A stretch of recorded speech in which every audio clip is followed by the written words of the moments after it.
down, I know you got me, baby. Assalamualaikum warahmatullahi wabarakatuh. Halo teman-teman semuanya.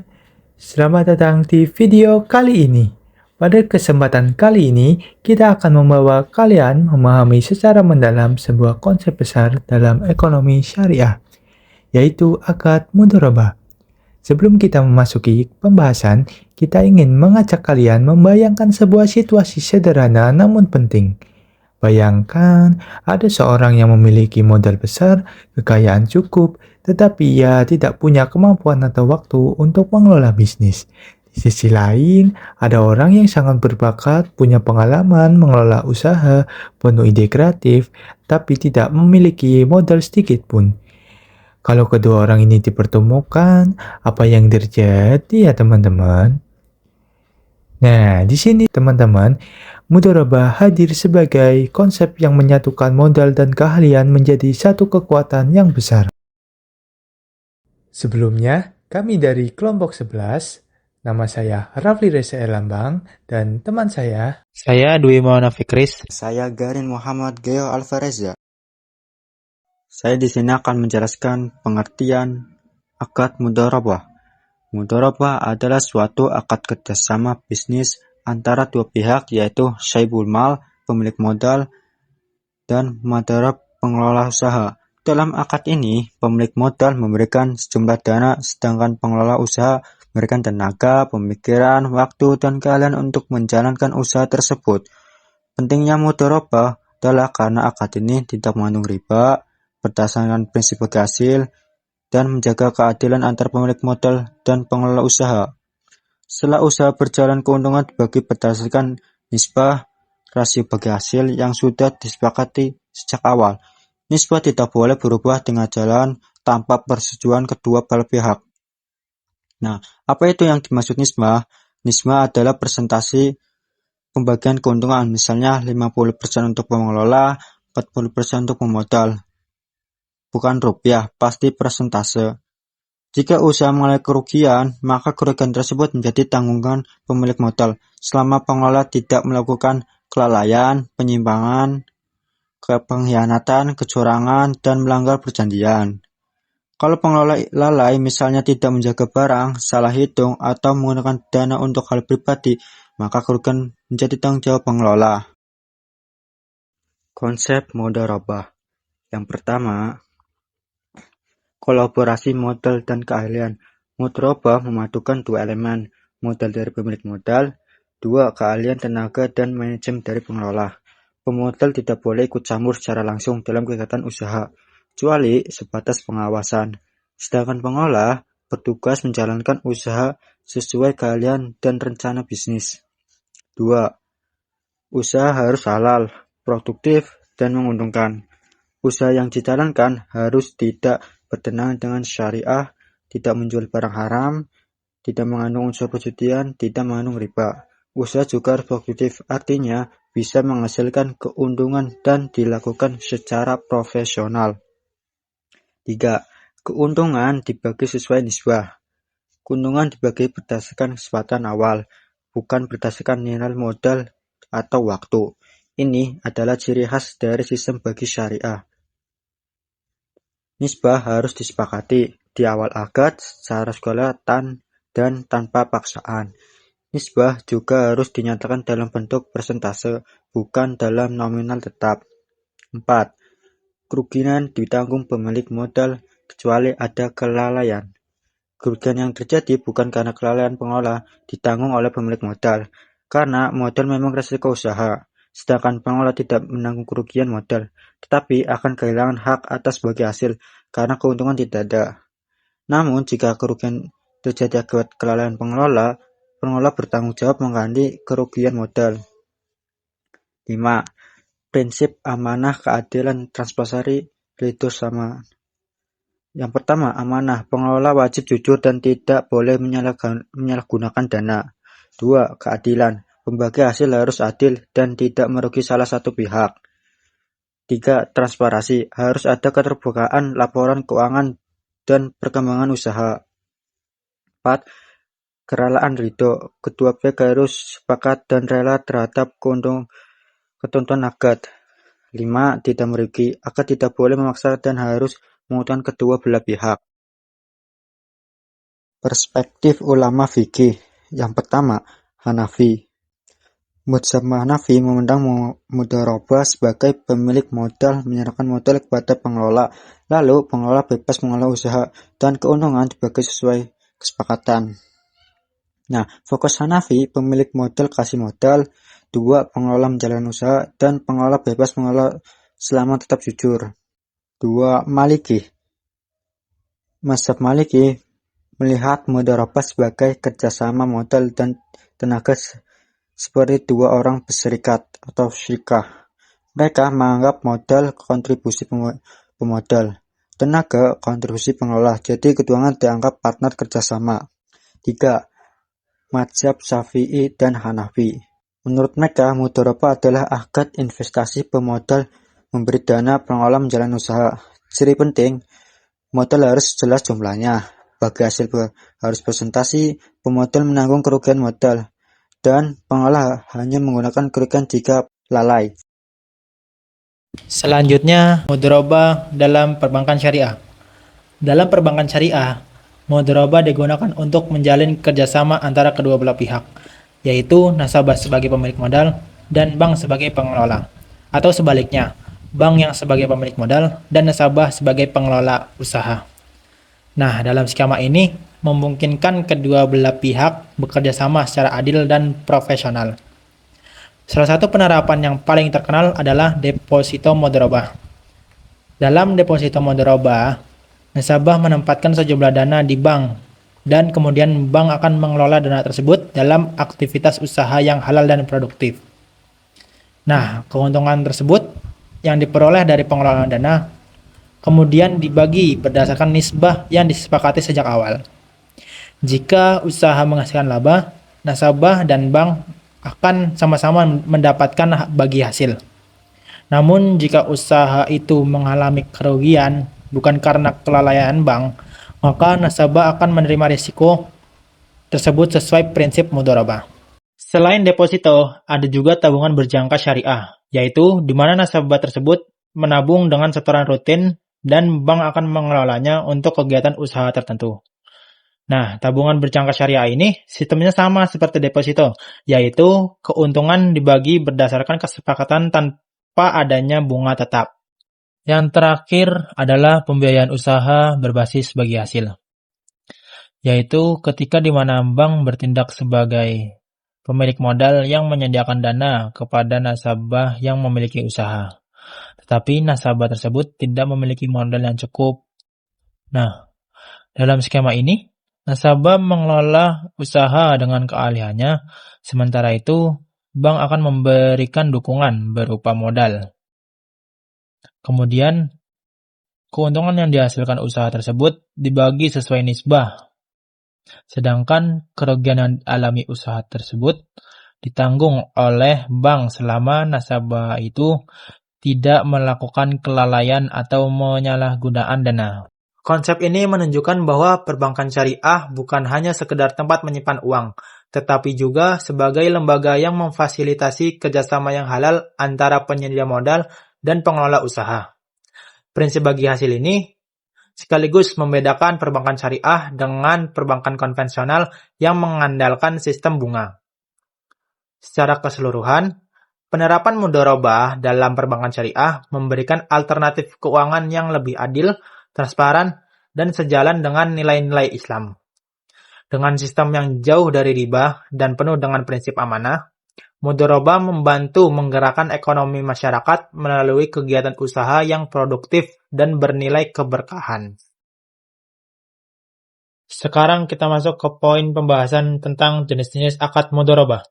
Jenis mudharabah yang pertama adalah mudharabah mutlaqah, atau yang sering disebut sebagai mudharabah tanpa batasan. Nah, dalam skema ini, pemilik modal memberikan dana kepada pengelola usaha tanpa menetapkan syarat tertentu. Artinya, pengelola diberikan kebebasan penuh untuk menentukan jenis usaha apa yang dijalankan, strategi bisnis yang digunakan seperti apa, pemasok mana yang ia pilih, lokasinya di mana, dan cara mengelola operasional usahanya itu seperti apa. Jadi, tidak ada pembatasan apapun dari pemilik modal, selama usaha yang dijalankan itu tetap berada dalam batas-batas halal dan sesuai prinsip syariah. Dalam praktiknya, mudharabah mutlaqah ini biasanya diberikan kepada pengelola usaha yang sudah dipercaya dan memiliki kompetensi yang sangat tinggi. Mengapa demikian? Karena tingkat kebebasannya itu sangat tinggi, sehingga pemilik modal harus benar-benar yakin bahwa pengelola itu dapat menjalankan usahanya secara profesional dan amanah. Contohnya seperti ini. Seorang pemilik modal memberikan dana sebesar 200 juta kepada seorang pengusaha. Lalu pemilik modal ini mengatakan, silakan jalankan usaha apapun sesuai dengan kemampuan dan penilaian kamu. Yang penting usahanya halal dan dikelola dengan baik. Nah, dalam kasus ini, pengusaha bebas menentukan apakah dananya akan digunakan untuk bisnis kuliner, perdagangan pakaian, membuka toko kelontong, atau jenis usaha lainnya yang ia kuasai. Karena fleksibilitasnya sangat tinggi, jenis mudharabah ini memiliki potensi keuntungan yang besar.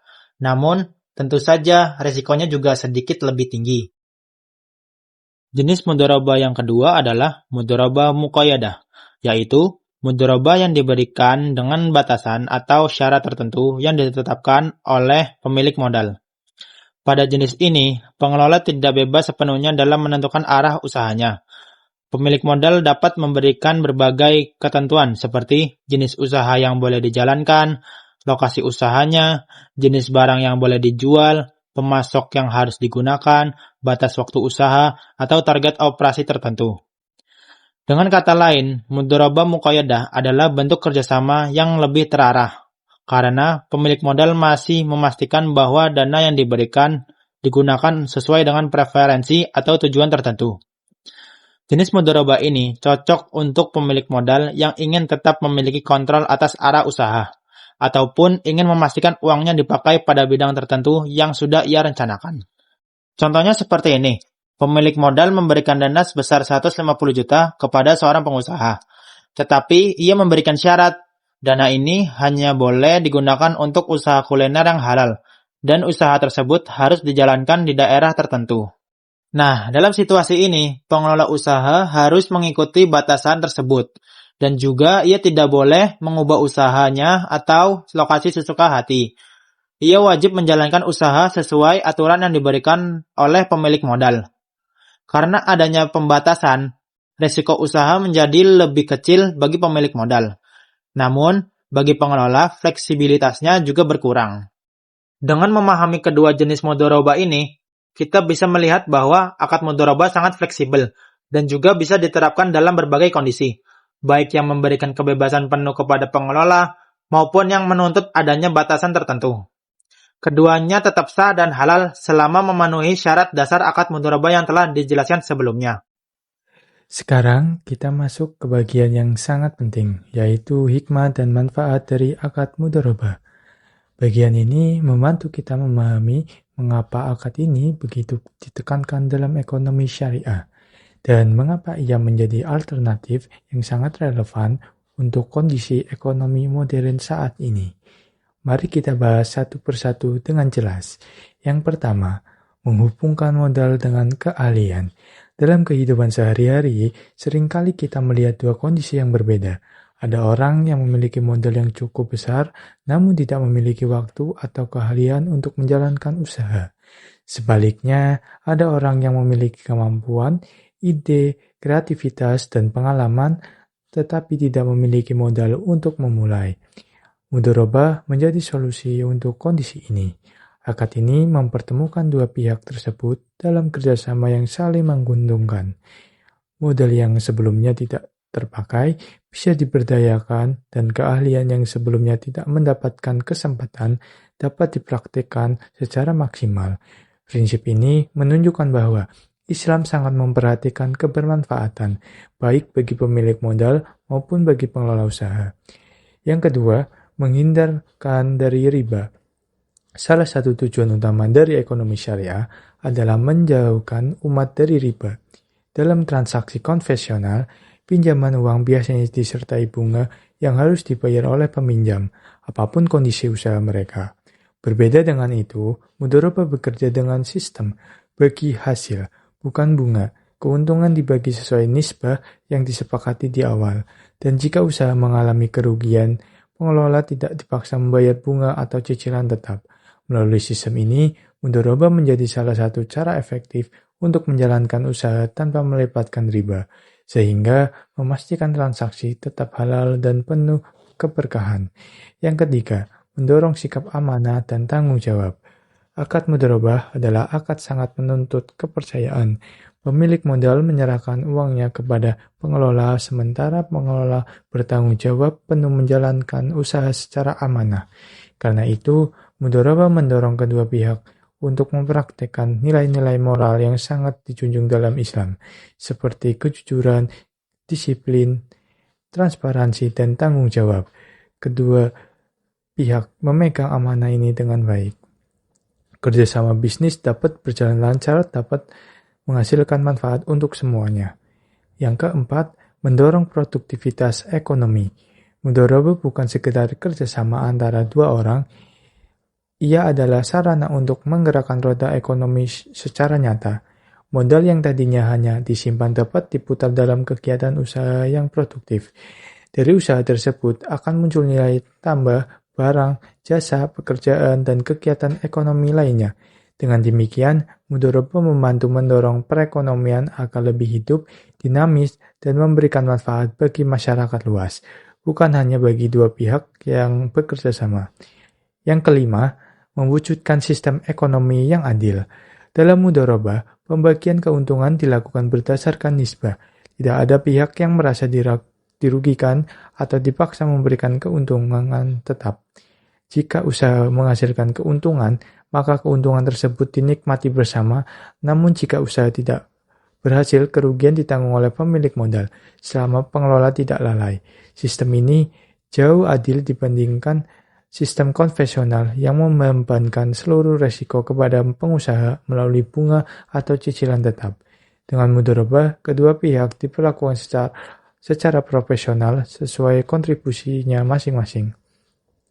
Yang keenam, meminimalkan resiko bagi pengelola. Salah satu manfaat besar dari mudharabah adalah memberi perlindungan kepada pengelola usaha. Dalam akad ini, pengelola tidak diwajibkan menanggung kerugian modal, kecuali jika ia terbukti lalai, curang, atau menyalahgunakan dana. Hal ini memungkinkan pengelola untuk fokus menjalankan usaha tanpa dibayangi ketakutan harus mengganti kerugian yang bukan kesalahannya. Dengan lingkungan kerja yang aman seperti ini, kreativitas pengelola bisa berkembang lebih maksimal. Yang ketujuh, menciptakan lapangan kerja dan peluang usaha baru. Ketika modal mengalir ke tangan orang-orang yang memiliki kemampuan, secara otomatis akan muncul banyak peluang usaha. UMKM berkembang, usaha kecil bertambah, dan kebutuhan tenaga kerja meningkat. Satu akad mudharabah yang berjalan dengan baik membuka lapangan kerja untuk banyak orang. Bukan hanya bermanfaat bagi pengelola dan pemilik modal, tetapi juga masyarakat yang mendapatkan pekerjaan, pemasok dan mendapatkan orderan, dan konsumen mendapatkan produk dan layanan. Inilah efek domino positif dari mudharabah, mendorong pertumbuhan ekonomi melalui penciptaan usaha-usaha produktif. Dapat kita simpulkan bahwa mudharabah adalah akad kerjasama antara pemilik modal dan pengelola usaha yang menggabungkan kekuatan modal dan keahlian dalam satu sistem yang paling menguntungkan. Akad ini menjunjung tinggi keadilan karena keuntungan dibagi berdasarkan kesepakatan dan kerugian ditanggung pemilik modal selama pengelola tidak lalai. Mudharabah juga menunjukkan bahwa ekonomi syariah dapat berjalan secara profesional dan relevan dengan sistem modern karena konsepnya sudah banyak diterapkan dalam perbankan syariah seperti deposito dan pembiayaan usaha berbasis bagi hasil. Selain itu, mudharabah memberikan manfaat yang luas bagi masyarakat seperti menciptakan peluang usaha, membuka lapangan kerja, serta mendorong pertumbuhan ekonomi. Akad ini juga menanamkan nilai-nilai moral seperti amanah, transparansi, dan kerjasama yang menjadi pondasi penting dalam efektivitas bisnis. Secara keseluruhan, mudharabah adalah bentuk investasi yang halal, adil, dan penuh keberkahan. Dengan memahami dan menerapkannya, kita tidak hanya membangun usaha, tetapi juga berkontribusi pada sistem ekonomi yang lebih etis dan bermanfaat bagi banyak orang. Dari seluruh penjelasan tersebut, kita bisa melihat bahwa mudharabah bukan hanya sebuah konsep ekonomi, tetapi juga mekanisme sosial membawa banyak nilai positif. Ia mengajarkan keadilan, amanah, kerjasama, dan produktivitas, serta memberikan manfaat yang jauh lebih luas daripada sekedar keuntungan finansial. Itulah mengapa mudharabah menjadi salah satu akad yang paling dianjurkan dan paling banyak digunakan dalam perbankan dan bisnis syariah. Terima kasih sudah menonton video kali ini. Semoga penjelasan ini bermanfaat dan membantu memahami konsep mudharabah. Jangan lupa like, comment, and subscribe untuk konten edukasi berikutnya. Thank you for watching teman-teman.